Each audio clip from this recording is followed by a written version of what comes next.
आम्ही जे राजकीय लोक आहोत, आमचं खरं खाद्य जर काही असेल ना, तर तुमचं प्रेम आहे आणि तुमचा उत्साह. तुमच्या उत्साहाने आम्हाला अजून करण्याची एनर्जी आहे. कोणाला टेम्पररीमध्ये आणणं, कोणाला परमनंटमध्ये आणणं, कोणाचं त्या ठिकाणी प्रमोशन करणं, ग्रॅच्युइटीचे पैसे. एक गोष्ट मी निश्चितपणे आपल्याला प्रसादजींच्या वतीनं सांगतो, जे उरलेले पैसे आहेत तेही येतील याची खात्री मी तुम्हाला देतो.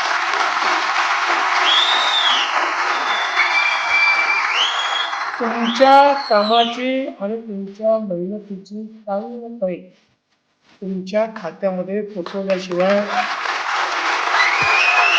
प्रसाद लाड थांबणार नाही. मला असं वाटतं की आपलं अंतिम ध्येय योग्य असतं त्यावेळी रस्ते मिळतात. जेव्हा ध्येयच चुकीचं असतं त्यावेळी त्याला कितीही चांगला मुलामा दिला तरी कोणालाच काही मिळत नाही.